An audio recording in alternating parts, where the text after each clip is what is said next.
Well, butter my bread and call it toast. The Maui News Sports Report is jam-packed this week. Both first-round football champions are decided, and the last undefeated team in a wide-open league is Maui High. In one of the lowest-scoring games in MIL history, the Sabres rode their league-leading defense, their road-grading offensive line, and their beast-mode running back, Suani Valhea, to a 3-0 win over Baldwin on Friday night. And Jordan, after 26 straight losses to their crosstown rivals, that's got to feel pretty good to the Sabres. Yeah, I think it's great for the league that the rivalry is back. It's healthy. It's generating a lot of interest. Of course, Maui High enjoying a run of success the last year and a half. And I think it's been great for both programs. Obviously, terrific for Maui High. And the momentum that they take on into the last weekend of the first round and on into the second round is only going to do nothing but good for that team, and the confidence that they're building. Lost a lot in the offseason. We've talked about it before. But the guys that are still there in Kahale at that campus are absolutely battling right now in that defense. Vintage Maui High.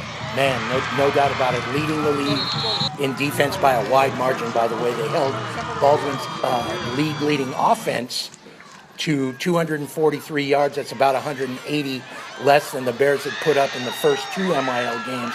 And there was a real difference on Friday night when Chaz Sa'u went down for Baldwin. On the first drive, they managed just 20 rushing yards all night long. Yeah, that was a real big key in that ball game. Both teams like to run the football. Obviously, Baldwin much more balanced in terms of their production through the air coming in. But yeah, Chaz Sa'u going out, how dynamic he is. He also catches a lot of passes out of the backfield. That was a huge loss for Baldwin, but you got to give Maui High's defense credit. They made Baldwin one-dimensional. That was kind of the game plan from the get-go, and they executed brilliantly and held Baldwin really in check and allowed that defense to hold up. And on Saturday night, Jordan, the Lunas returned to the Lunas we know. 14 different ball carriers. They rolled up 270-some yards of offense, of rushing yards. New quarterback Giel ran the offense really well. He passed for 64 yards. Those are the kind of numbers we've become familiar with for the Lunas, and they looked good in a 37-7 win over King Kekaliki. They have a bye, and then they start the second round against your Kamehameha Maui team. And I know you were there on Saturday night scouting. They showed you something, didn't they? Yeah, that's kind of what we expected. Right. We're getting back to what they do. They running the football.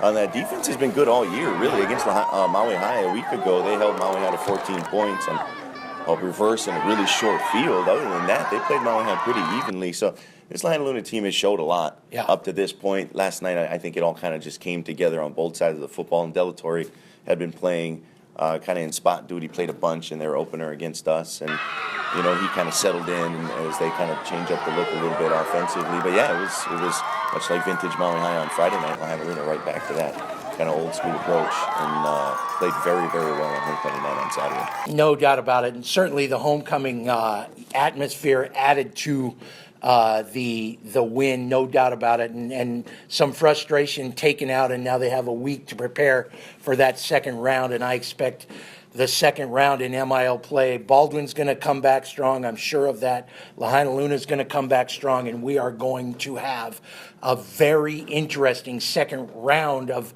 MIL play. And I'll tell you what, man, if you're an MIL football fan, I don't want to jinx anybody, but Halloween weekend is set aside for division championship games, and we have the potential for one, maybe two. That's never happened before in MIL football history. And Jordan, in 8-man football, they got going in league play. Hana rolls behind a familiar name, at least a familiar last hyphenated name. Napono Lecker Tolentino ran for 4 touchdowns, passed for another, and led the Dragons to a 47-13 win over Kihei Charter. And Molokai was just fantastic. Yeah, they really were. It's kind of interesting to see who's going to kind of emerge as the top contender to Molokai. They picked up a 77-0 victory over Lanai a week ago, or this past weekend after opening up a couple of weeks ago with a non-league victory. And Molokai looks, unbelievable. That Lanai program has been coming along. They played Molokai tough last year. But I think this says just a whole lot more about the Farmers and how loaded they are. 4 guys scored 2 touchdowns. Holy Caparita, Jamin Bagay, Sanal, Alden Abafo, and Jaden Dudawa, Tabilangan, and also William De La Cruz with 2 interceptions. I mean, that doesn't even include guys like Anna Victorino and some of these other big names. And so Molokai looks to be, the top team in the state when it comes to division, into the 8-man division. It'll be interesting to see how Hana comes along. They've got athletes, what Seabury has when we get to see them out there. It'll be a lot of fun. I'm excited that 8-man's back. No doubt about it. It should be a lot of fun. That's a great thing. I hear talk about a Division III in football on Oahu.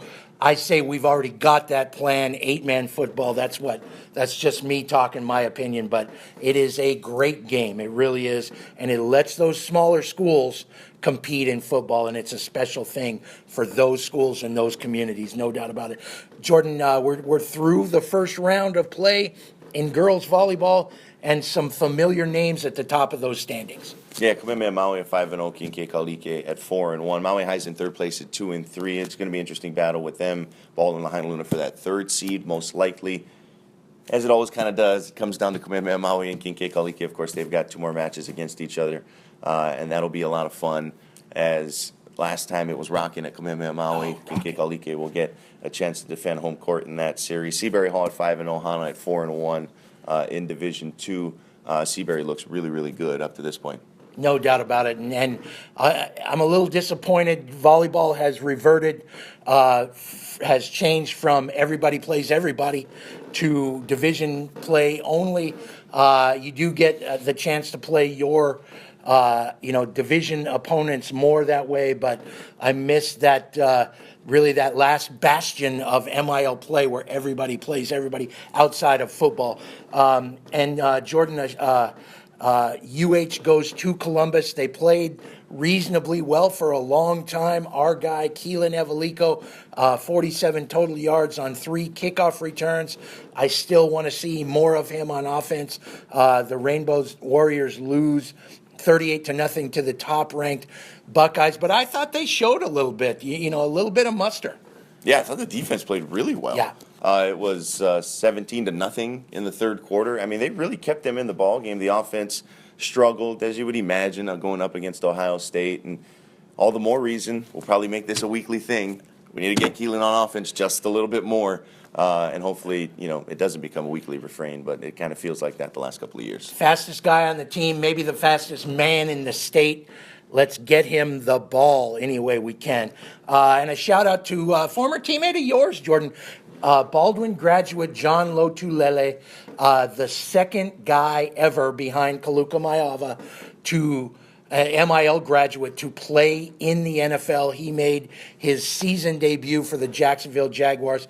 And, man, what a special story this young man is, and firsthand. Yeah, he's had to work for everything he's gotten from the time he was a JV player in high school. And for him to make the team as a long shot coming off of an injury, just a special story, and we're all rooting for John. Yeah, no doubt about it. And that's our sports report for this week, and send us your bobbleheads.